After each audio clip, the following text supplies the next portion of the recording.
Jake sat in his empty apartment staring at his computer screen for the third hour straight. The silence was getting to him again. His cat had passed away 2 months ago, and since then the place felt like a tomb. He worked from home as a web designer, which meant days could go by without him talking to another human being. His sister kept telling him to get out more, maybe join a gym or take a cooking class. But after his girlfriend left him 6 months ago, Jake just didn't feel like being around people. Everyone seemed so happy, so connected. He felt like he was watching life through a window, never quite part of it. The loneliness was starting to affect his work too. He'd catch himself talking to his coffee mug just to hear a voice in the apartment. His therapist, Dr. Williams, had suggested getting a pet. Something to care for, she had said.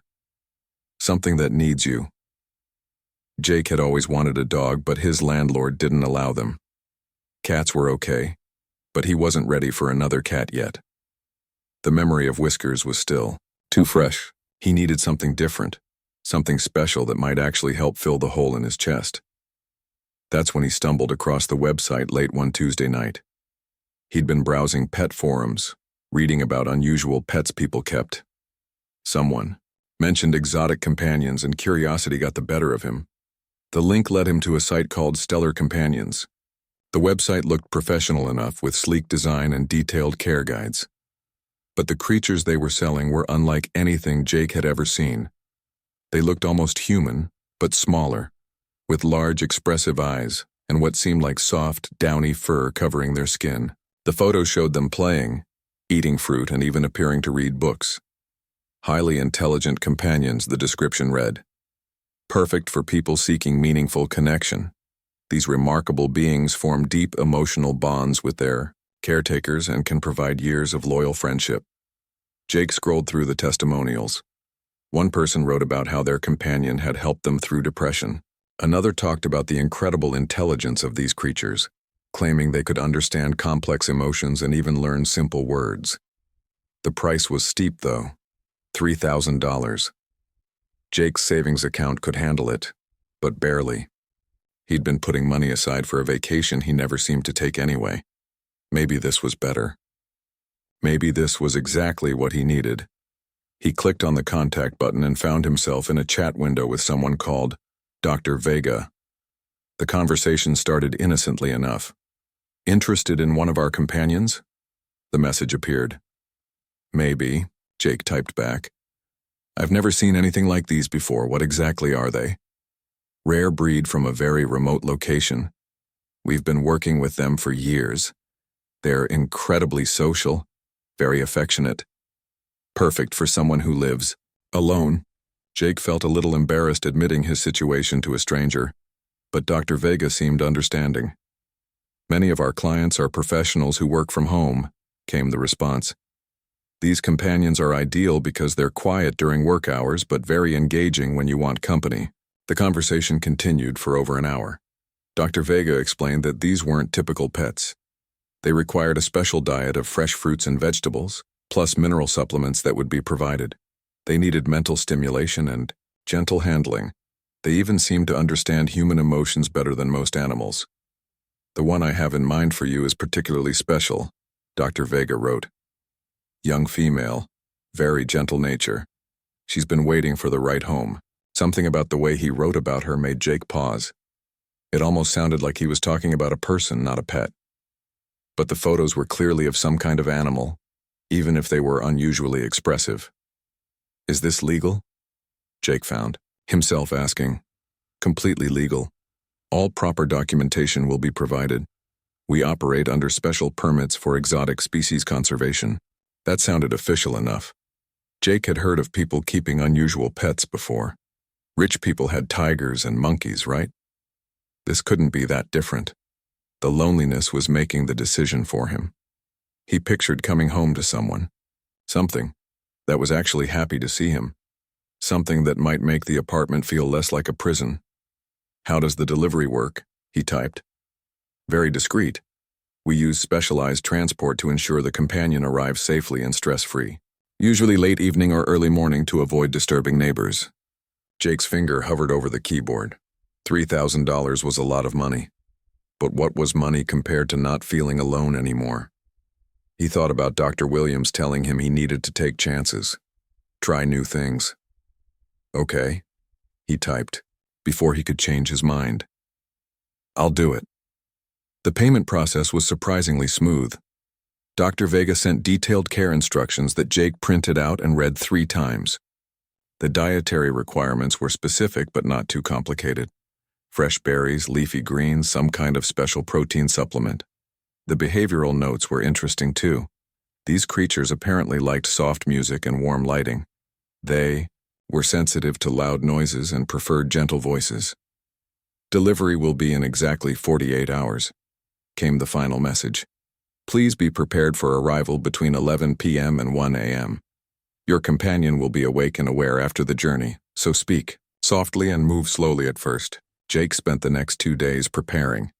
He bought organic fruits and vegetables, rearranged his living room to be more welcoming, and even bought a small lamp that gave off warm, soft light. He found himself talking to the empty room, practicing what he might say to his new companion. Don't be scared, he said to his reflection in the bathroom mirror. I'm going to take good care of you. For the first time in months, Jake felt something that might have been excitement, or maybe just hope. Either way, it was better than the numbness he'd been living with.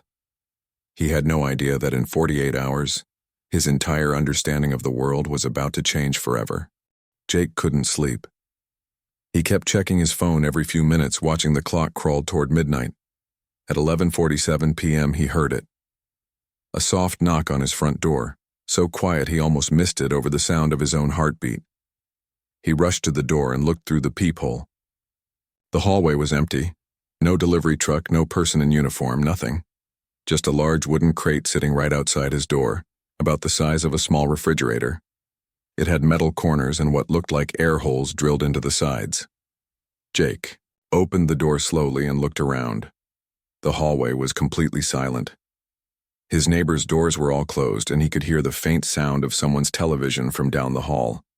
Whoever had delivered this had vanished without a trace. There was a note taped to the top of the crate. In neat handwriting, it said, "Handle with extreme care. Your companion is awake and aware. Speak softly and move slowly. Do not open in bright light." Jake's hands were shaking as he tried to figure out how to get the crate inside. It was heavier than he expected, but not impossibly so. As he dragged it across his threshold, he could hear something moving inside, not scratching or clawing like an animal might do, but gentle shifting sounds, almost like someone adjusting their position. He closed his apartment door and stood there staring at the crate. This was it. This was the moment his life was supposed to change. He had imagined this moment dozens of times over the past 2 days, but now that it was here, he felt terrified.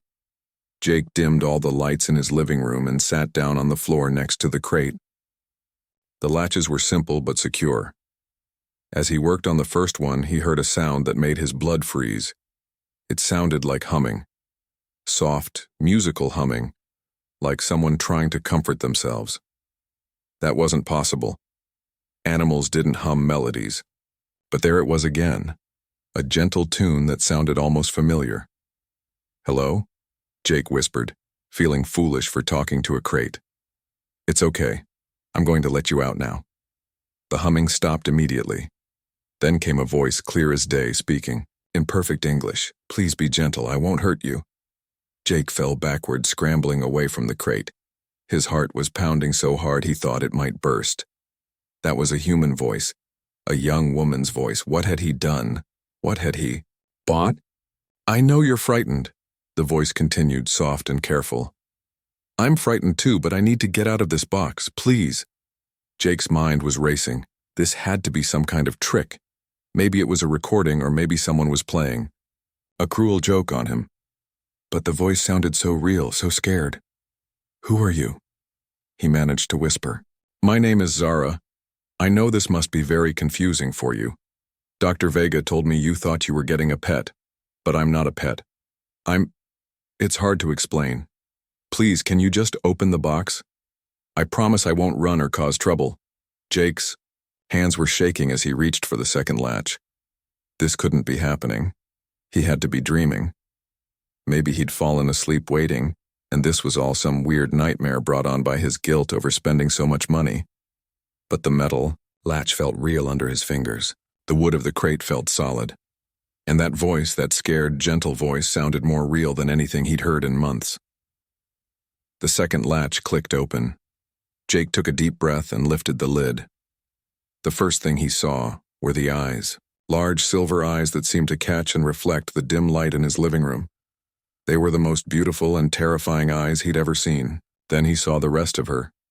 She was small, maybe 4 feet tall, curled up in the corner of the crate like she was trying to make herself as tiny as possible. Her skin had a pale blue tint that seemed to shimmer in the low light. What he had thought was fur in the photos was actually fine, almost translucent hair that covered her arms and legs like the softest down. She wore something that looked like a simple silver dress, but the material seemed to shift and move like liquid. But it was her face that broke his heart. She looked so young, so scared, so completely human despite her obvious differences. When their eyes met, she smiled slightly and Jake saw relief flood her features. "Thank you," she said, her voice carrying a musical quality he'd never heard before. "I wasn't sure you would let me out." Jake couldn't speak. He couldn't think. He just sat there staring at this impossible person who had somehow ended up in a crate in his living room. Zara slowly climbed out of the crate, moving carefully like someone who had been cramped for too long. She was graceful in a way that seemed almost otherworldly, but when she stumbled slightly, Jake instinctively reached out to steady her. The moment his hand touched her arm, he felt a shock of warmth. She was real. This was really happening. "I know you have questions," Zara said, settling down on his couch like she'd been there 100 times before, "and I promise I'll answer them. But first, could I please have some water?" It was a very long journey. Jake nodded numbly and walked to his kitchen. As he filled a glass with water, his mind kept repeating the same thought over and over.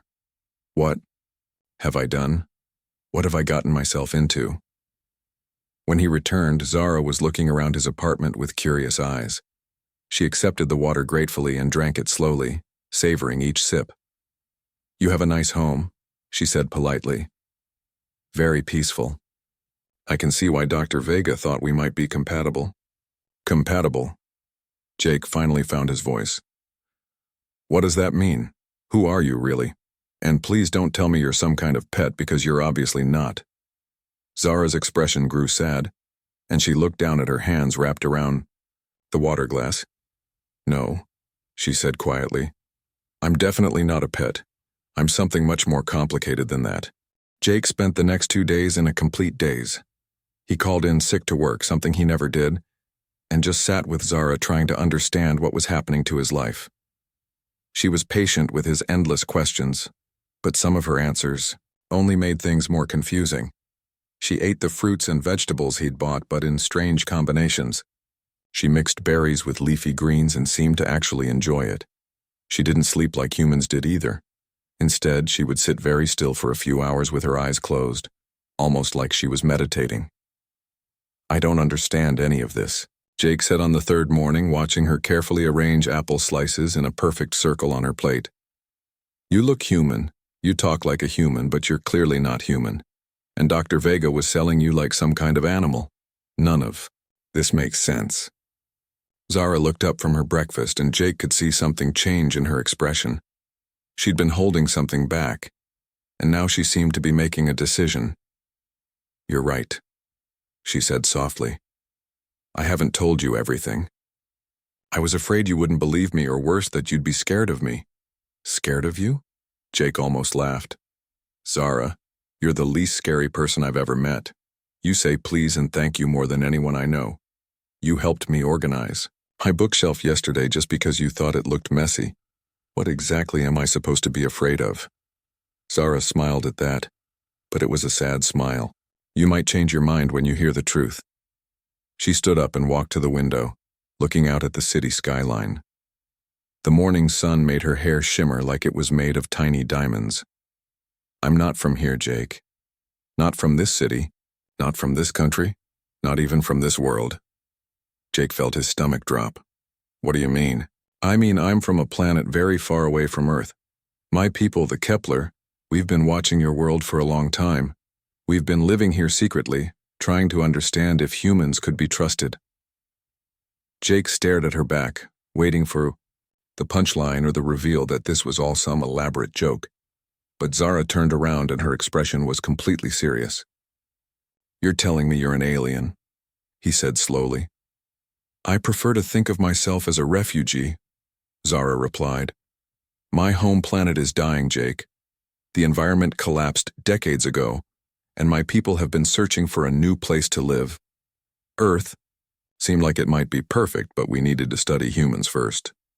She walked back to the couch and sat down, her hands folded in her lap like a child about to confess something terrible. "I was part of a cultural exchange program. A family in the mountains had agreed to host me while I learned about human society. They were kind people, and I was supposed to report back about whether humans could be trusted to share their world with us." "What happened?" Jake asked, though he was starting to guess. "Dr. Vega found out about our program. He was a scientist who had been studying reports of unusual sightings. When he discovered what I was, he saw an opportunity to make money. He kidnapped me and 6 others from different host families." Jake felt sick. "He's been selling people, actual people, to collectors who think they're buying exotic pets?" Zara nodded. "Some of my people are still out there, trapped in cages or locked in rooms, completely helpless. We can't fight back without revealing our presence to your government, and we don't know if they would help us or make things worse." Jake stood up and started pacing around his small living room. This was too much. Yesterday his biggest worry was whether he had enough money to pay rent. Now he was apparently harboring a refugee from another planet who had been trafficked by some kind of alien smuggler. "Why are you telling me this?" he asked. "Aren't you worried I'll turn you in or something?" Zara looked surprised by the question. "Are you going to?" Jake stopped pacing and really looked at her. She was sitting on his couch, wearing one of his old t-shirts because her silver dress needed washing, looking more like a scared kid than an alien visitor. She had helped him cook dinner last night, laughing at his terrible jokes and listening patiently while he complained about his work problems. "No," he said, and realized he meant it completely. "No, I'm not going to turn you in. But Zara, I have no idea how to help you either. I'm just a web designer who lives alone and eats too much takeout. I don't know anything about aliens or trafficking or any of this." "You've already helped me more than you know," Zara said gently. "You treated me like a person from the moment you let me out of that crate. You didn't try to put me back in a cage or sell me to someone else. You shared your home and your food with me." "That's just basic human decency," Jake protested. "Is it?" Zara asked. "Because Dr. Vega is human too. And so are the people who bought my friends thinking they were purchasing exotic animals. You chose to be kind when you could have chosen to be cruel." Jake sat back down, feeling overwhelmed. "What happens now? Do your people know where you are? Are they coming to get you?" "They're trying," Zara said. "But they have to be careful. If they reveal themselves to rescue us, it could put both our species in danger. They're working on a plan, but it takes time." "How much time?" "I don't know. Weeks, maybe months." Jake rubbed his temples, feeling a headache coming on. "So you're stuck here? With me? In my tiny apartment?" "I'm sorry," Zara said quickly. "I know this isn't what you wanted. If you want me to leave, I'll understand. I can try to survive on my own until my people find me." "Leave?" Jake looked at her in surprise. "Zara, you can't just wander around the city. You don't have ID, you don't have money, and you definitely don't look like everyone else. You'd be in danger in about 5 minutes. So what do we do?" Jake was quiet for a long moment, thinking. His life had been lonely and boring and predictable. Now it was complicated and scary and completely insane. But for the first time in months, he didn't feel empty inside. "I guess we figure it out together," he said finally. "One day at a time." Zara's face lit up with the first real smile he'd seen from her. "Really? You'll help me?" "Yeah," Jake said and felt something shift inside his chest. I'll help you, but Zara, if we're going to do this, I need you to tell me everything. No more secrets. She nodded seriously. Everything. I promise. Neither of them knew that Dr. Vega was already suspicious about why Jake hadn't contacted him with questions or complaints, and neither of them knew that Zara's people had been monitoring the situation much more closely than she realized. The real adventure was just beginning. 2 weeks into their strange new life together, Jake woke up to find Zara sitting by the window completely still. Her silver eyes were closed, and she had that focused expression she got when she was doing something he didn't understand. "Zara?" he whispered, not wanting to startle her. Her eyes snapped open, and Jake could see fear written all across her face. She was trembling. "There's another one," she said, her voice barely audible. "Another one of my people, he's close by and he's in trouble." Jake sat up in bed, instantly alert. Over the past 2 weeks, he'd learned to take Zara's instincts seriously. She could sense things that humans couldn't, like when their nosy neighbor was about to knock on the door, or when a thunderstorm was coming hours before the weather forecast predicted it. "How do you know?" he asked. "We can communicate over short distances when we're in distress," Zara explained, standing up and pacing around the small living room. "It's like an emergency signal. His name is Kai, and he's young, maybe even younger than me. Dr. Vega has him, and something's wrong. The signal is getting weaker." Jake threw on clothes and joined her by the window. "Where is he?" "Somewhere in the city. The signal isn't precise, but it's definitely within a few miles." Zara's hands were pressed against the glass, and Jake could see tears forming in her eyes. "Jake, I think Dr. Vega is planning to move him. Maybe sell him to someone far away. If that happens, my people will never find him." Jake felt that familiar knot of worry in his stomach that had become his constant companion since Zara arrived. "Can you track the signal? Figure out exactly where he is?" "Maybe, but I'd have to get closer. And if Dr. Vega sees me..." She didn't finish the sentence, but Jake understood. If Dr. Vega caught Zara, he'd have 2 captives instead of 1. "We can't just ignore this," Jake said, though every rational part of his brain was screaming at him to stay out of it. "If this Kai is as young as you say, he must be terrified." Zara nodded, wiping her eyes. "He is. I can feel his fear through the signal. But Jake, this is dangerous. Dr. Vega isn't just some petty criminal. He has equipment, resources, probably people working for him. We have no idea what we'd be walking into." Jake looked at Zara, this brave girl who had already survived being kidnapped and sold like property, and he realized something. Over the past 2 weeks, she had become more than just his responsibility. She had become his friend, maybe his best friend. And friends didn't abandon each other. "Tell me about the signal," he said. "How does it work?" They spent the next hour planning. Zara explained that the distress signal worked like a beacon, getting stronger as she got closer to its source.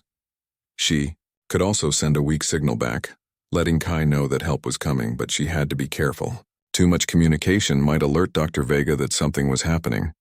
Jake used his computer skills to research Dr. Vega. What he found made his blood run cold. Victor Vega was a former university professor who had been fired for conducting illegal experiments on animals. There were rumors of him disappearing for months at a time, and several reports of him trying to buy exotic animals through questionable channels. "Look at this," Jake said, showing Zara a news article on his laptop. 3 people reported strange animal deliveries to a warehouse complex on the outskirts of the city. The reports were filed 6 months ago, but the police never followed up. Zara read over his shoulder, her breath catching. "That has to be where he's keeping them. Where he's keeping Kai." They decided to do reconnaissance first. Jake borrowed his friend's car, telling him he needed it for a weekend trip. As they drove toward the warehouse district, Zara sat in the passenger seat with her eyes closed, following the distress signal like a compass. "Turn left here," she said as they approached a cluster of industrial buildings. "It's getting stronger." The area was mostly abandoned. Old factories and storage facilities stretched out in all directions, with broken windows and weeds growing through cracks in the pavement. It was the perfect place to hide something you didn't want anyone to find. "There," Zara said suddenly, pointing to a large warehouse surrounded by a chain-link fence. The signal is coming from that building. Jake parked the car behind an abandoned gas station where they could watch the warehouse without being seen. For the next 4 hours, they observed the building. At around 3 in the afternoon, they saw Dr. Vega arrive in a black van. Jake recognized him from the photo on his old university profile. He was a tall, thin man with graying hair and cold eyes. But what made Jake's stomach turn was what happened. Next, Dr. Vega opened the back of his van and pulled out a large pet carrier, the kind used for big dogs. Through the bars, Jake could see something moving inside. Something small and scared. "That's not Kai," Zara whispered, her voice horrified. "That's someone new. He's collecting more of my people." They watched as Dr. Vega carried the cage into the warehouse. When he came back out 20 minutes later, he was talking on his phone and looked pleased with himself. "We need to call the police," Jake said. "And tell them what?" Zara asked. "That a man is kidnapping aliens? They'll think we're crazy, and by the time they figure out we're telling the truth, Dr. Vega will have moved everyone somewhere else."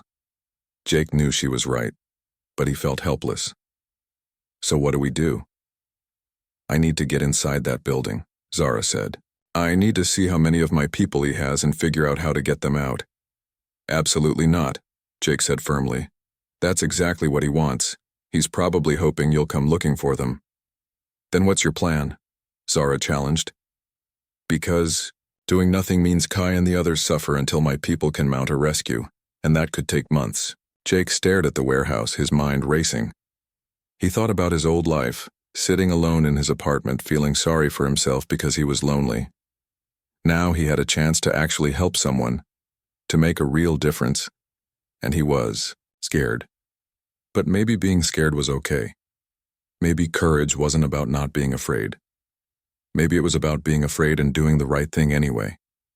"I have an idea," he said slowly, "but it's going to require both of us, and it's definitely going to be dangerous."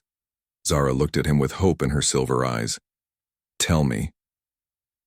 As Jake explained his plan, he realized that his quiet, predictable life was officially over.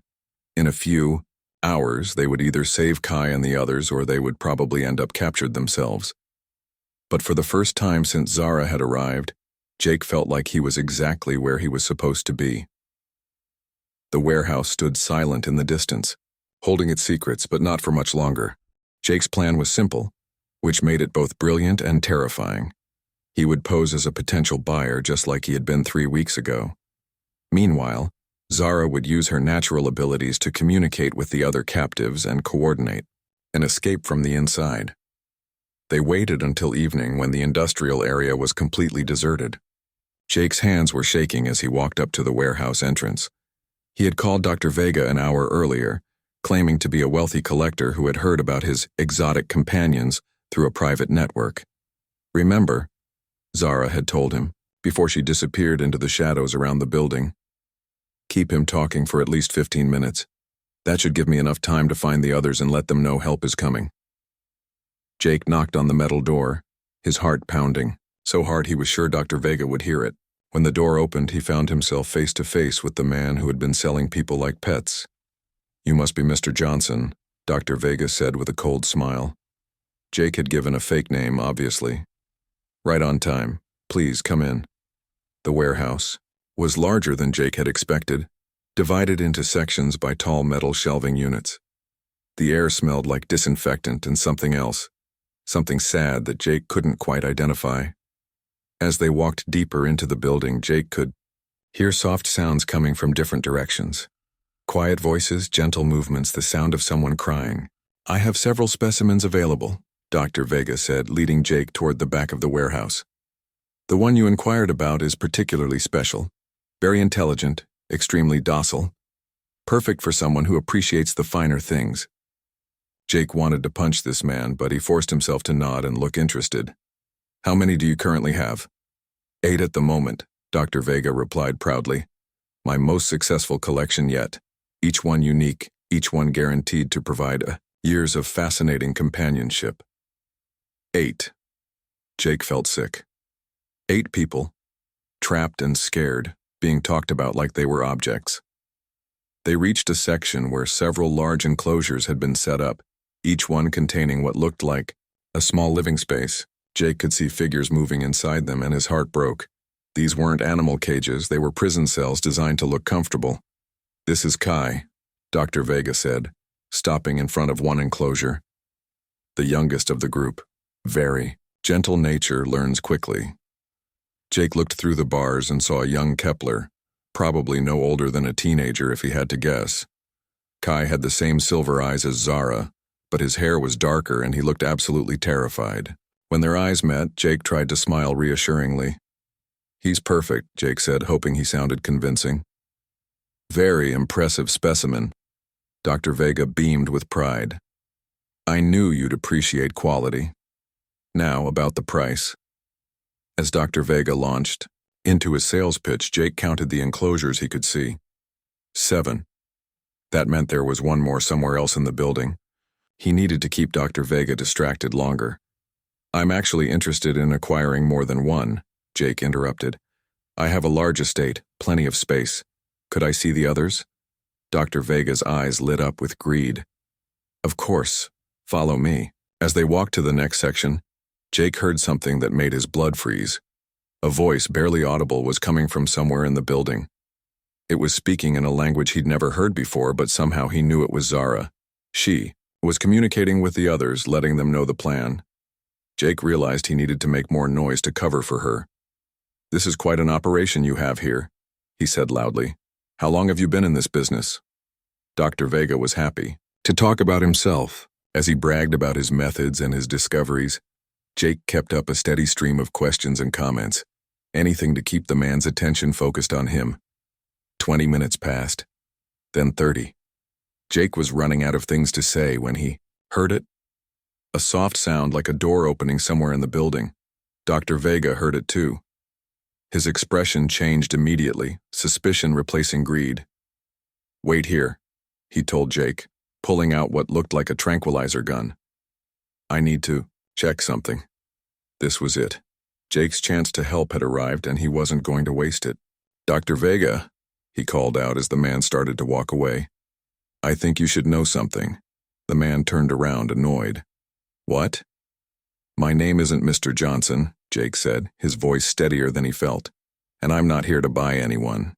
Before Dr. Vega could react, chaos erupted throughout the warehouse. The sound of metal doors opening echoed from every direction. Zara had somehow figured out how to unlock all the enclosures at once. Dr. Vega spun around, raising his weapon, but he was surrounded.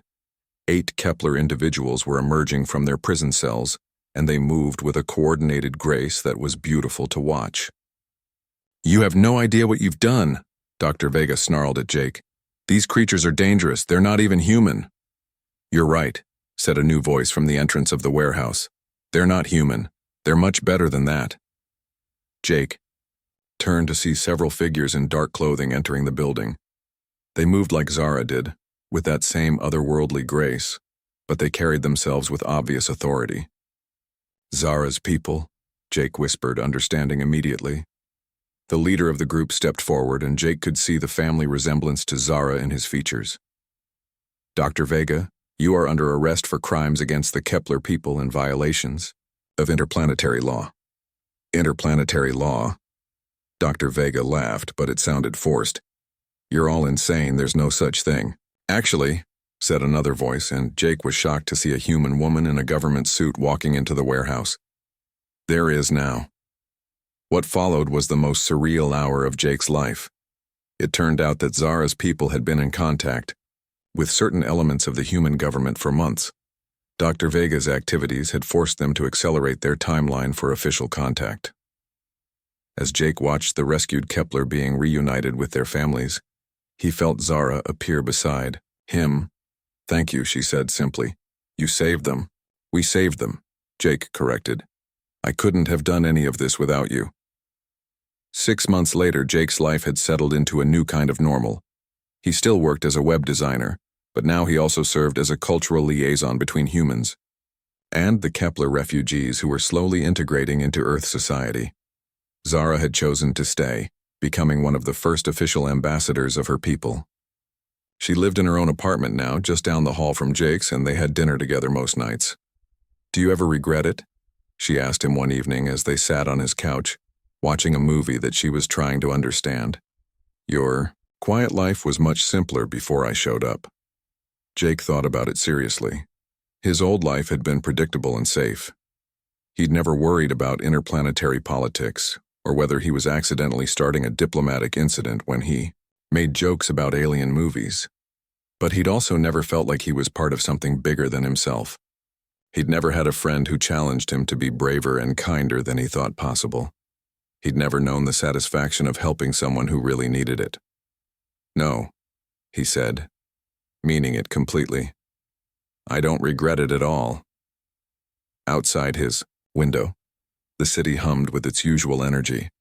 But now Jake knew that among all those lights were beings from another world, building new lives and finding new hope.